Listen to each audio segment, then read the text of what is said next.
other, entrepreneurs that are having that laptop lifestyle. It took months, if not years, of being on no sleep, working 2 different jobs, etc., grinding, taking their earned income from their regular job, investing into their side business, and doing that for months, if not years, to be able to get to that point where they're working from a laptop. And also, they have a team that does most of the work for them. Yeah. So they're chilling themselves. And they have to scale up to get to that point. It takes but time. In the beginning, you're going to have to do that. So, guys, just remember that this is not like easy as people think it is. Like, you're going to have to work at some point.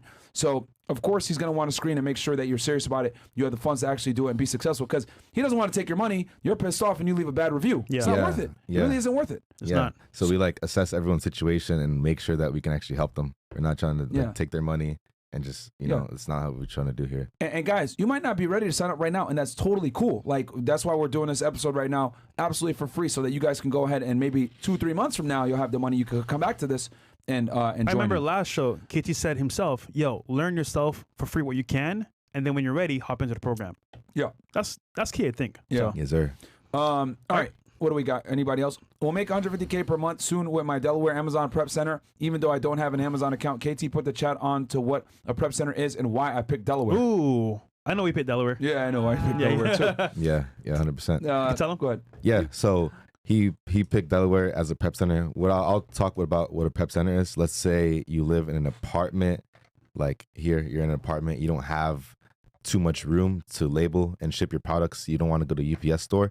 You can use what is called a prep center, and you order your products. Let's say we're ordering our products from Walmart.com. Instead of ordering it to our apartment, which has no space, we order it to a prep center in Delaware. And the prep center does is they communicate with you, and they go into your Amazon account and they print the labels, they label the products for you, and they ship out the products to Amazon for you. Bam. They take their little fee. But the thing about tax-free states like Delaware or Oregon is that, like, let's say in Miami we're getting a lot of sales tax, or Virginia where I'm from, 6%. We're getting that 6% that you're losing out on. But if you're ordering it to Delaware or Oregon, that's 6% that you're saving on. So it's no tax. And not only that, guys, I've talked about Delaware as well, and having my real estate business out of there. It also helps with adding a layering of protection, because Delaware doesn't necessarily has some of the best LLC registered agent protection. Like, they can't necessarily have all your personal information there, like Florida. Like Florida, for example, is one of the worst places to have an LLC, because all that information is out there public and they have it very transparent. Delaware and Nevada is a bit better than that. So you'll see a lot of businesses incorporated out of there. So I remember Mayweather, most of his stuff in Vegas because it's private. So you don't know it's his business. Yeah. So it's a good, it adds a layer of protection as well, guys. And I talked about that go watch our real estate episode that we did our episode that we did with Steve when it came to accounting. Yeah. Xander Navarro goes, what is the difference between Shopify POS and FBA? Okay, so it's typo. Shopify POS and FBA. Yeah, FBA, because Shopify is when you're just ordering off a website that's doing their own marketing. Let's say we're ordering like any of these supplement websites. They have their own website. They do their own marketing. They run ads, Facebook ads, and all that. But Amazon FBA is we're using Amazon's platform. So everyone that goes on the Amazon's platform and is looking for a red Solo cup can see your listing. So we don't have to run as much marketing, especially if we're selling big brands like this. We don't do any marketing. And we're using Amazon's platform. Gotcha. Yeah. Okay. And then anything else there? Or now we can hit the super chat. Okay, so guys, we're going to hit some of the super chats. As you guys know, if you want to super chat into the show, go ahead and just hit that fnfsuperchat.com button. It's at the top of the description and top of the chat. And we'll pull up on screen and read them. So we got here... InstaGeo Space Engineer. Shout out CEO Network. Appreciate that, Shout out to you, bro. We got here, and that was I don't know how much that was. It was $10. Oh, $10. Okay. Fresh and Fit Money Clips. $10 goes. What's good? Fresh and Fit Money Mondays is every day. Yo, Big Mo, let's get that wrench. We up. Shout out to you, bro. Shout out to Fresh and Fit Money Clips, bro. Yeah, that's dropping some gems. That's Rod. Eric. We got here Ryan. $2 goes. Can we get a full fitness routine of what you specifically do? It would be helpful to replicate what you do and learn from there. I plan on staying a natty my entire life, so I prefer to follow the routines of somebody who shares those values. Yes, I can. I'll probably put that on locals for y'all. There you go. What else do we got here? Skunk Labs, $10 goes, KT speaking the truth. Our agency runs a ton of Amazon accounts for our clients. If you do it right, this can be game changing. Don't sleep on Amazon FBA, but do it right. Yeah, I mean, like I said, y'all can go ahead and get started with the information that we're giving you guys for free. But if you have the extra coin, man, invest in a mentor so you don't have to deal with issues. KT, what is the main mistake people make hopping into Amazon FBA? You would say main mistake. The main mistake people, I would say, the mistake would be giving up. They're not, let's say they get started and they make a test buy. They get to the point where making a test buy, which is that's good. You're already there, but giving up very fast, or just like not doing it wrong, not watching videos, like not trying to learn enough, and you're just going straight into it. And you don't know what you're doing. You're wasting your time going on Amazon trying to figure out stuff, because it's like there's a learning curve to it for sure. You're not gonna know to go download Keepa and look through the historical data if you're just going on Amazon and signing up for an account. You're not going to know. Yeah. So the first thing I did when I started out was I was trying to tap in with someone who's doing well. That was what I was trying to do, just so I could see what they're doing and replicate that. Cut your learning curve Find down a mentor, man. Cut it down. Yo, that's the key. Like, you can do things on your own, bro, but you're going to mess up a bunch of times. Yeah. Find a mentor in the space. Yeah. Shortcut. Like, you might spend, a couple thousand to get the mentor, etc., but you're going to go ahead and shortline your route to making $5,000 to $10,000 a month. I mean, it seems to me like from what the guys that signed up with you, they might invest that first initial $1,000 or $2,000, etc., but then they're able to make $3,000, $4,000, $5,000, $10,000 within a few months. We had a call on my network as well. One of the guys, he made like what, $10K his first or second month? Yeah, first month. That's crazy, bro. Yeah. That's wild. It's crazy stuff. And I would say right now, like as we're going into Q4, it's the perfect time. Like when I first started, I started off in December, and the only reason why I was able to do 15K in my first month selling on Amazon is because it was Q4 and people were buying toys. I was selling these Coco Melon toys. I saw the listing was just going crazy, so I ordered like 500 of them, sold all of them instantly, and had 15K my first month. Damn. Yeah, it would have been a little harder if I was to jump in randomly, let's say in March or something like that, when I have to find a nice product that's reliable and all do this research, versus I'm jumping in, I see, oh shit, this product is moving very, very fast. And these toys, there's decorations, all this different stuff I just buy. Because I can see for Halloween, people wanting to have like costumes, or for example, cosplay stuff, or even like just skeletons in their driveway for Halloween. So that makes sense. Exactly. And some of those costumes are expensive. You could probably potentially run a bag if like I've seen like Master Chief costumes for like $500 and stuff. So I'm like, oh wow, damn, yeah, because it's like high quality. It's and you won't find that at Party City. Yeah, you ain't gonna find that crap at Party City. Yeah, if you're on the producer side, you can run up a serious bag doing that. Yeah. Okay.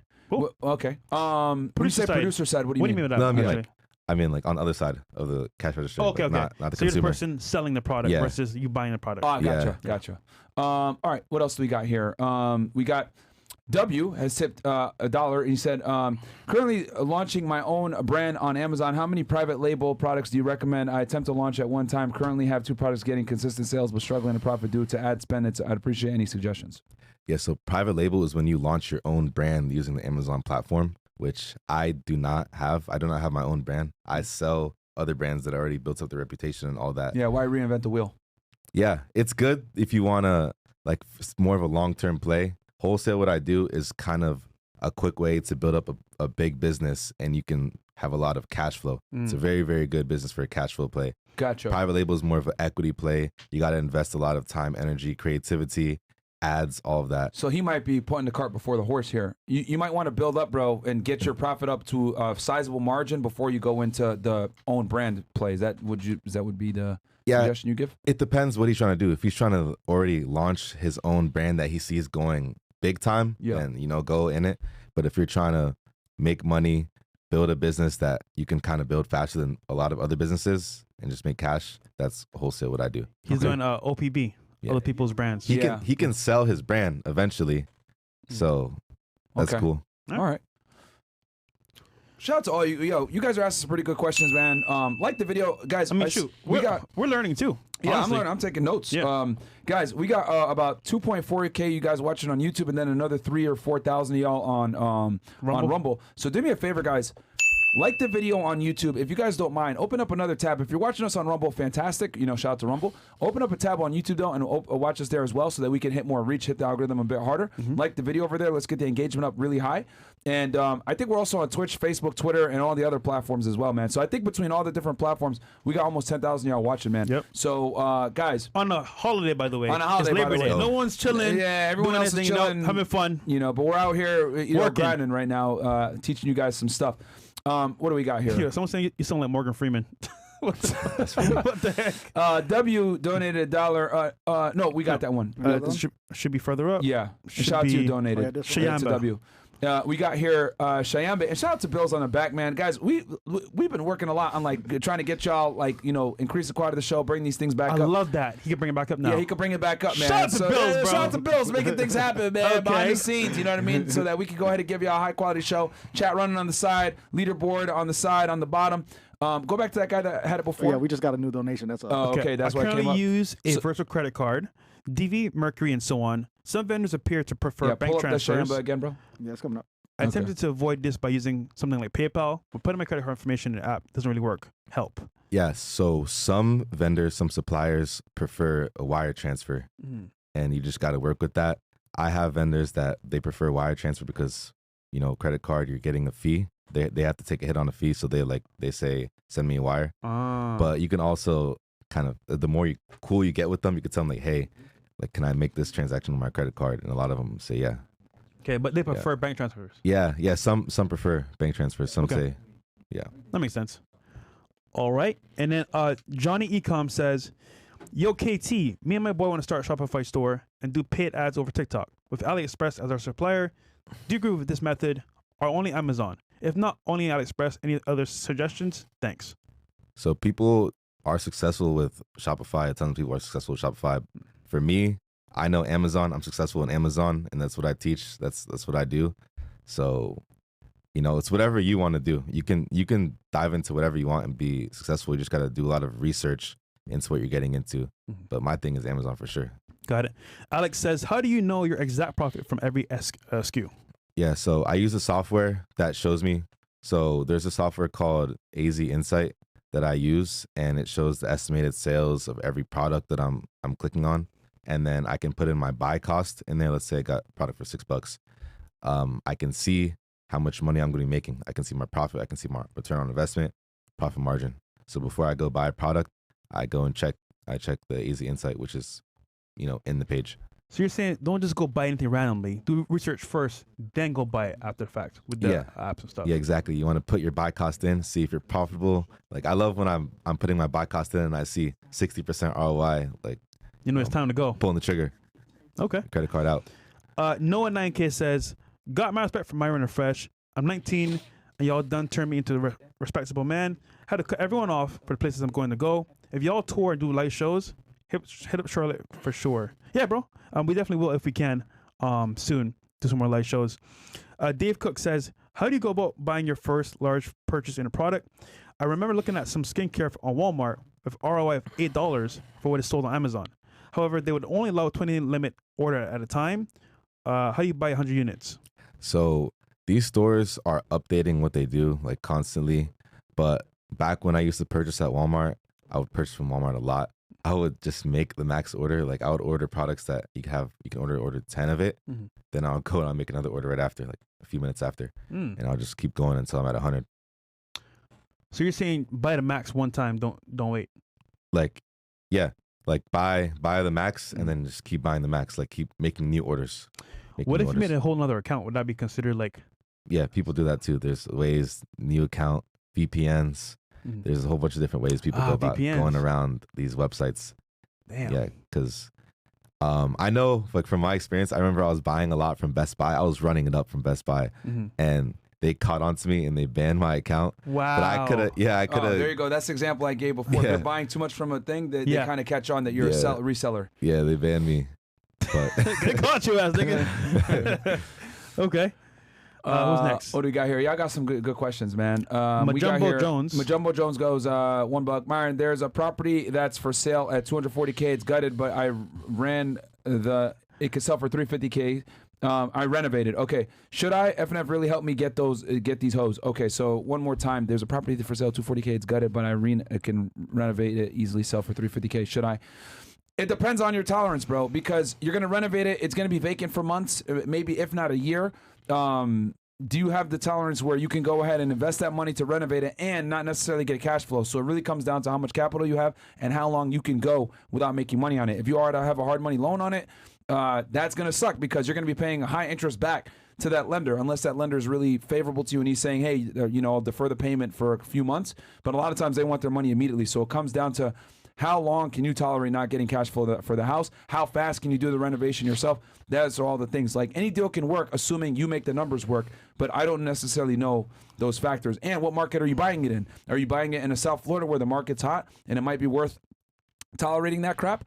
It might be, but this is why I don't like necessarily fixing and flipping or anything to do with like aggressive renovations because it's absolutely going to hurt your ability to cash flow quickly. That's why I like to personally buy turnkeys. I prefer to buy a house a little bit more, right? Buy it right around what it's worth and just do a turnkey. Yeah, it might be a little bit more than buying a rehab, but I'm able to cash flow immediately. I mean, I'm buying it typically cash flowing, or if not, I'm kicking that tenant out and getting someone else in and cash flowing it immediately or increasing the margin. But it's up to you how long you want to how long you can tolerate not getting cash flow. And also, we don't know your actual renovation costs. So materials are pretty high right now. So we don't know what's going to be the end cost. Because if you're a contractor and you're doing it yourself, that's way different than you hiring contractors to do it for you. Because by the time you add in that cost versus selling it, you might actually break even or maybe make less. So so like guys, a lot of times you guys ask these real estate questions and it's like I don't mind answering them, I will, but so many factors come in. How are you getting money? Are you is a bank giving it to you or is a hard money lender giving it to you? Well, if it's a bank, then that's a little bit different than a hard money lender because I know he.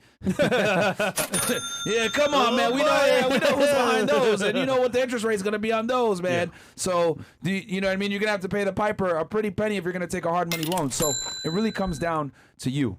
What else do we got here? Coins. Sakaria says, big up KT. Thoughts on selling Islamic clothing and accessories? Is it profitable? This is the hood, ain't it? Shout out to Big Mo. This the hood, ain't it? You want to sell Islamic clothing? That's a very particular niche. I never heard of that. Like anyone doing that, honestly. Okay. We got here. Sneeko took the leaf pill. When you guys are saying I made 10K my first month, etc., is this revenue? And you need to subtract the cost of the product, so you're really making 3K on a 30% margin, etc. Or is it actually 10K profit? Can you please use the word profit or revenue from now on? You want to show them your actual receipts as well, or you want to dive into this? Yeah, I have it on screen as well. Yeah, for sure. And when someone says they made 10K their first month, it's if they're saying I did 10K in sales, that's they did 10K in sales. They said they made 10K, and they probably made 10K. Like they did, 30K in sales, 40K in sales. Yeah, Bill, could you bring up his receipts as well for today and yesterday? So then, KT's? got you. So this is today's revenue. You said so. 11.5K sales. Estimated payout 8,000. Gross profit 5K. Not bad. That's pretty good, bro. Yeah. And 4 refunds, damn. And then yesterday, 10K. 5 refunds, payout 7K. That's pretty good, bro. Slow day. And what are these products that pretty much accounted for most of these sales, if you don't mind sharing? What's that for locals, man? Oh, that's locals? Okay. Listen, man.